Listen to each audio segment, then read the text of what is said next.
of Commerce and Industry, who's going to have a chat to us for today's entrepreneurship facilitation service, which is a hell of a mouthful for today's interview. All right, getting straight into it, Andrew. Can you give us a 30-second elevator pitch, just telling us all about the Chamber? Okay, so Peel Chamber of Commerce it's a membership-based organisation as a whole, and our entire ethos, or our being, I should say, our purpose is to essentially be the voice of business in the Peel region. So there are chambers of commerce, all over Western Australia, and the world, and we are the chamber for business in our region, which is the Peel, covering 5 local government areas. Cool. Okay. So coming back to you, can you tell us a little bit about how you started your business journey? So where do you want to start with this one? It's a bit interesting. How did I get into the role I'm in, or what would my experience be? Well, let's start with your experience, and then we can talk a little bit about how you ended up with the chamber. Okay. So I left school at year 11. I decided I'd had enough, and I was offered an apprenticeship after doing about a week of work experience. Decided I'd take that up, and spent the next 4 years up until 2005 completing an apprenticeship in automotive painting and refinishing. I moved around to a couple of spray shops over Brisbane. And after completing my trade, I went to work as a tradesman for British Aerospace, essentially refinishing and repairing Australian government defence assets, I should say, during our time over in East Timor and Afghanistan. After doing that, there was a mass deployment of resources and assets to the Middle East, which meant that a significant amount of equipment was no longer needed, in the short term. It was all overseas, and they definitely weren't sending me over there to paint their stuff. So I decided to leave and sought a position with the Queensland State Government. Using the computing skills that I'd gained throughout school, and obviously as a young person who likes using the internet and whatnot, and started out with an entry-level job in what was then known as the Department of Public Services or Public Works. From there, I quickly worked my way up to be a contract administrator working in housing. And spent majority of my time administering those construction contracts of state government housing.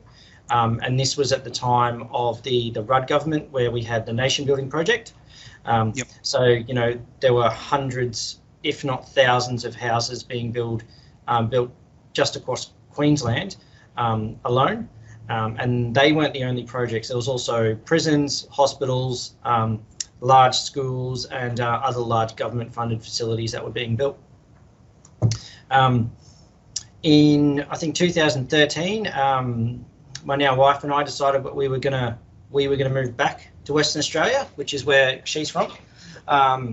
So in July, we, packed up all of our stuff into a container and moved over here.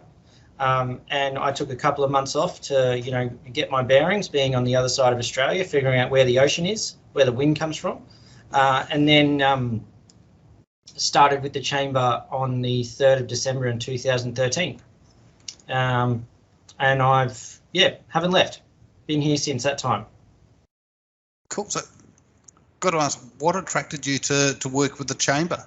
So, at the time, the chamber, we had a Royalties for Regions funding education program called the Business Education Training Series Framework Project, or the BETSEF project. It was a multi-tiered educational project starting at, very entry-level skills, which consisted of, a series of half-day workshops all the way up to a mini MBA management masterclass run through Murdoch University, which was conducted over 6 days. Ultimately, the chamber needed someone to manage that project, and they needed someone who understood how government works. Not only the acronyms and the lingo, but I guess the ins and outs of, reporting, and also just how to work in that space, because private industry is very different to the public sector, phenomenally different, polar opposite almost. So they, at that point in time, the chamber really needed someone who could adapt very quickly to private industry, but also could be, the middleman between the two. And that's how I came to, be working with the chamber. Cool. Okay, so who or what has been your biggest influence along this journey? Oh, there's I was thinking about this one the other day. There's quite a few. And taking some notes for this discussion, I decided to split them into real people, famous people, and then fictional characters. Okay. This is a different approach to this one. Yeah, because I don't think when you talk about influences, you're not only talking about influences on your professional journey, but also influences on, I believe, those on your personality or who you are as an individual. So I guess, starting down at the bottom, in the real world, I should say, major influences, I guess, since in my time with the chamber have obviously been the president of the chamber, Donna Cocking.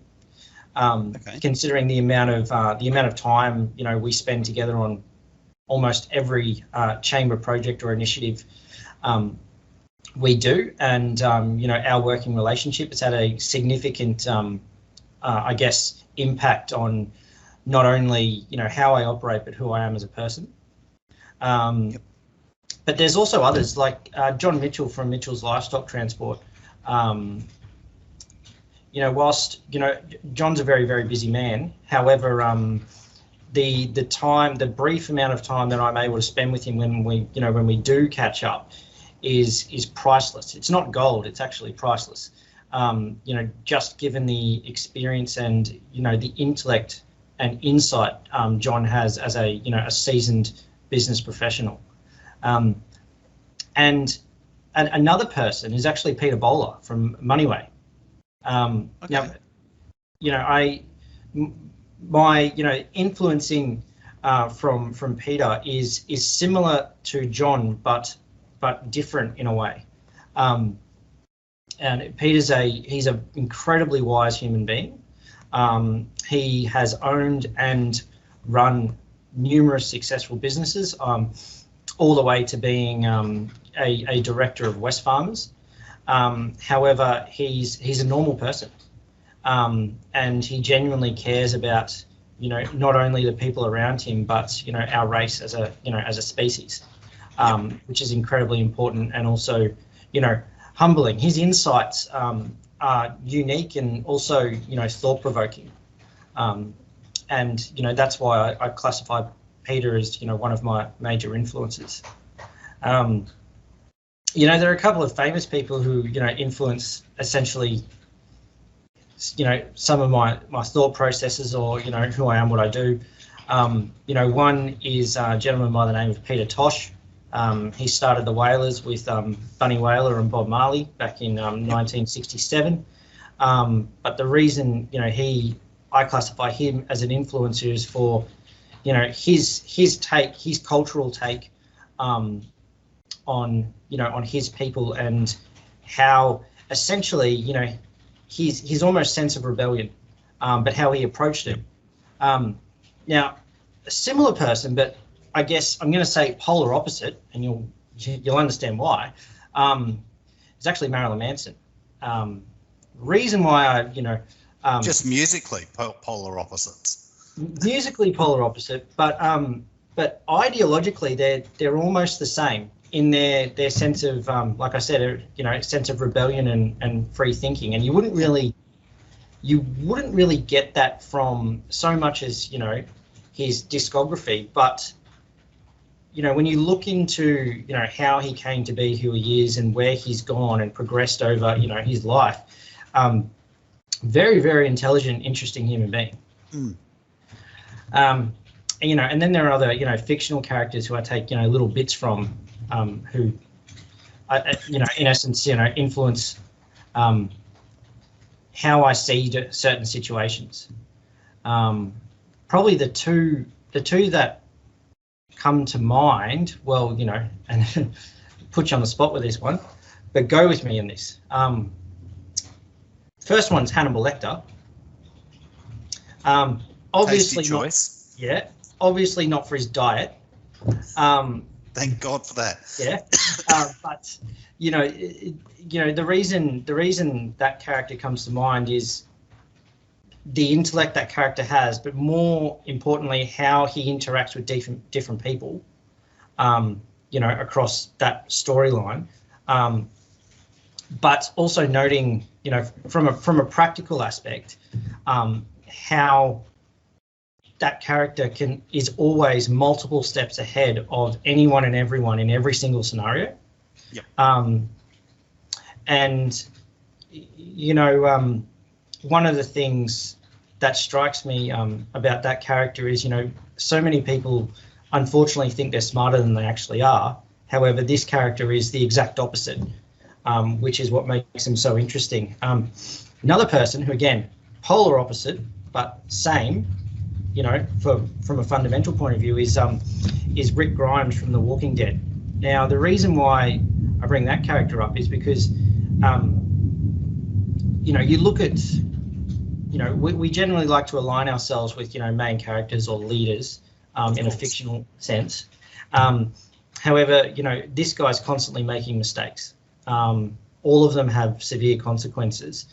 However, at his core, he's trying to do the best that he can just to simply survive and protect those people that he cares about. Who wouldn't climb into a tank when surrounded by zombies? It seems exactly. Like a logical thing. Who wouldn't do that? And you would. You just know you would. And it's just that raw imperfection, and the fact that, in essence, you remove the ego that is existing in society, and you realize that regardless of where you are, yourself, myself, we're all simply just trying to survive and do our best with what we've got. Yep. And that's what I find, the most relatable. I am concerned that there's this slight link with, people being eaten around these characters, and I would suggest people just check what the chamber are doing as far as catering goes at their next, their next business after hours event. But thankfully, I don't have, I don't have any control over that. And we're all thankful for that. Cool. So, look, what are some of the great resources that have helped you throughout your journey? A great resource. The first and only good resource that really comes to mind is people, and that's more specifically is the chamber board. The people who guide what we ultimately do. And the reason I say that is because these guys are they're volunteers. But you look at, and many chamber members and businesses out there as a whole wouldn't have any idea of how much support these guys provide. Not only current members, but actually past members as well, who are still involved and very, very supportive. And not only providing that support, but the understanding, which is genuinely priceless. It's their involvement, their guidance it's raw, it's genuine, it's tried and tested in the real world. Yep. And another resource I would say is honesty and vulnerability. And the reason why I say that is because especially in a corporate environment, I find that people are going to be far more honest with you if you are first honest with them. Yep. And it just taking that approach it actually saves you some time, which is very valuable. Cool. Okay. Now, What's been your biggest surprise throughout your journey, and how did it shape you? Oh, that's a really tough one. There's surprises. I hate surprises. I can't. Yeah, definitely do not like surprises. I guess one of the biggest surprises, that has influenced me was essentially, starting with the chamber, actually, securing the role. At the time, I thought I was, highly underqualified to be able to do what was required. And the fact that, the board at the time, they saw potential rather than the required skill set, was probably the biggest genuine surprise, I'm going to say in recent years, in the past 10 years. Okay. Now, what is one thing that you know now that you wish you knew at the start of your career? There's a couple. First thing is that, your time is yours alone. You're not beholden to anybody. So it's ultimately who you choose to sell your time to is your responsibility. So I guess, understanding that a long time ago would have been very helpful. However, it's good to acknowledge now moving forward. But the reason why, I say I wish I knew that at the start of my career is also because I think that's how having that understanding it assists in how you can interact with others. Because others, it changes the way that you structure your expectations of people. Another thing would be, and it would have been nice to know this very, very early on, is that nothing is certain. Every single situation comes with a curveball. So, the only thing you can do is learn to adapt. And I think, if they could teach, if I was a school teacher and I had, control over the curriculum, which, no individual person does, I would be, focusing on teaching kids these days on adaptation and resilience, because at the rate that things are changing, that's the only constant that they can rely on. The skills that a kid is going to need for the job that they get at the end of school. I mean, the job isn't even around yet for us to know what it is that they're going to need to know. Yes. So exactly. Things like resilience and adaptability have got to be vital to them. 100%.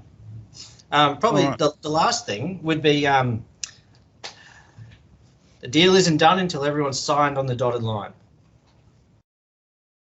Yes, and that applies to true. Everything. Yeah. Yep. Cool. Now, COVID obviously has made a huge difference to the way that we work. I mean, we're doing video interviews rather than meeting with people in person. So what pivot did you make to adapt the way the chamber does business during this time? We like everyone, we had to very, very quickly upgrade our IT systems and equipment to be able to work from home, which was ultimately a blessing in disguise, because it was something that was required, and I'm very grateful we did that, because it's been used so much, in the past 18 months. We adapted, from a membership point of view, we became, I'm not going to say lenient, but, we put a lot of our membership renewals on hold for a period of time. And also started to extend some renewals, based on, individual circumstances. And that's, that allowed us to really, it allowed us to, really focus and care on the people that we care about most. But also recognise the fact that we are also a business as well. And, we genuinely are a direct reflection of, how business is going. And, you know, looking back on it, I'm glad we did that, because we do need to be that reflection. And, you know, regardless of how big, you know, a chamber is, you know, big, small, one person run by volunteers, or, you know, you've got 50 odd staff, it doesn't matter. You've got to reflect the current situation of which, you know, how your members and, you know, are doing and what they're facing. Okay. Now, what is there that you've listened to or read lately that's inspired you? Well, I'm not a big reader.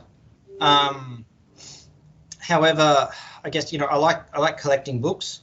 I've got a ton of books at home that you know, I look at, but, you know, I've probably read half of, and then get bored. So with that being said, I have finished a few books. I've finished some. However, I've recently started to read Stephen Hawking's The Theory of Everything, very recently, which was published firstly when I was around the time I was born, so it's quite old. But no, he didn't come up with 42 as well, did he? I don't think so. Oh, okay. Yeah, I don't know. No, I think it's a, you know, like, I'm not that far into the book, but, you know, there's far too many pages for the end to just be 42. Okay. It would be nice though. It'd be a short read. I'd like it. It'd be a pamphlet. Yeah. All right. So, what's driving your curiosity right now? Right now, government legislation and policy updates.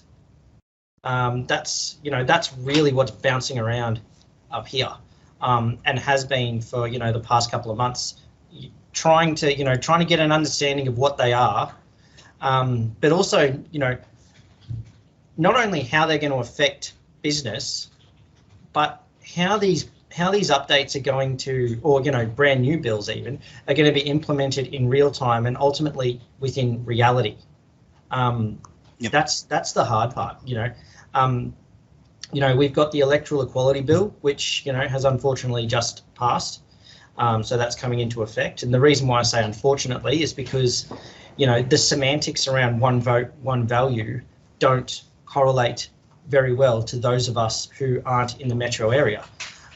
Yes. And all feedback and data that I've seen and received from, you know, across our regional chamber network is showing a huge concern for a loss of voice in regional WA, and all being centralised in the metro area. And what the metro area needs to understand is that the overwhelming amount of state wealth is produced in regional WA. It's not produced in the city. Of course.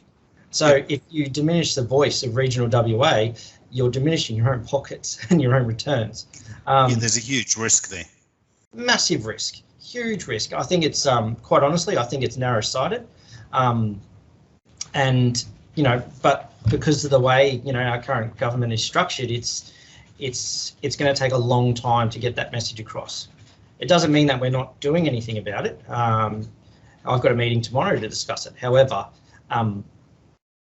it's, you know, we've got to change our tact and how we're going to, you know, deal with this one issue.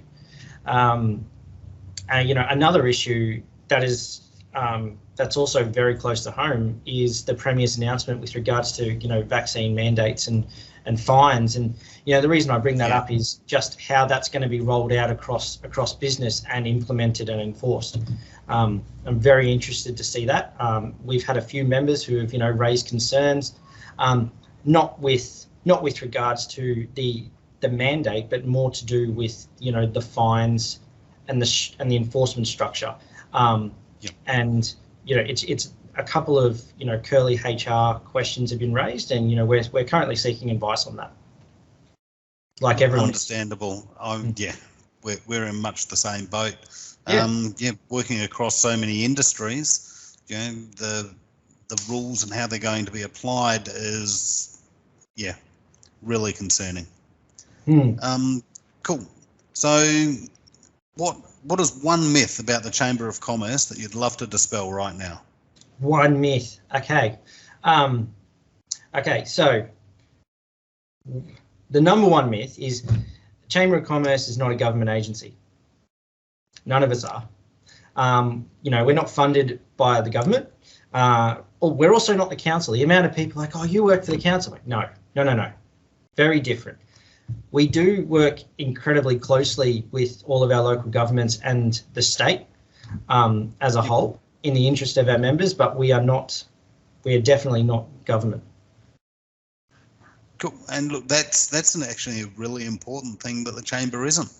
They're probably one of the big bodies that are holding government to account, and it's so important for local business.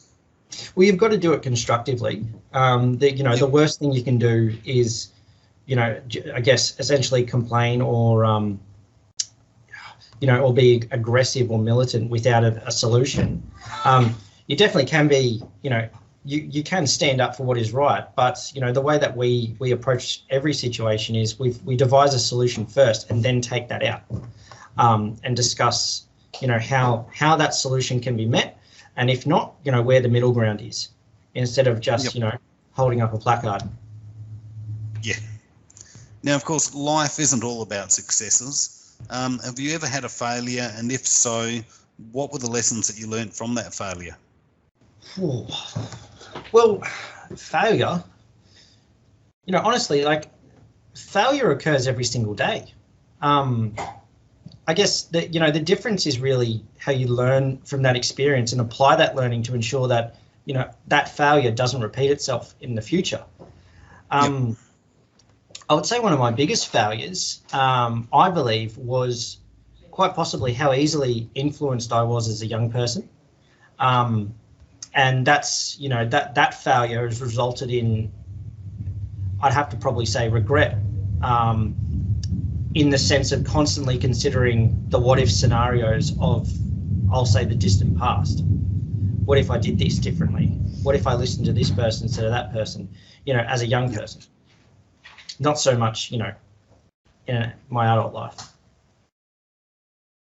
Okay, so this actually ties in quite nicely then.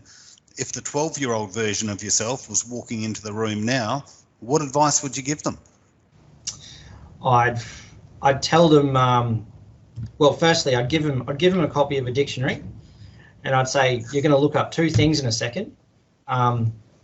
Firstly, don't take advice from charismatic fools and silver tongues. And secondly, not every idea is a good idea.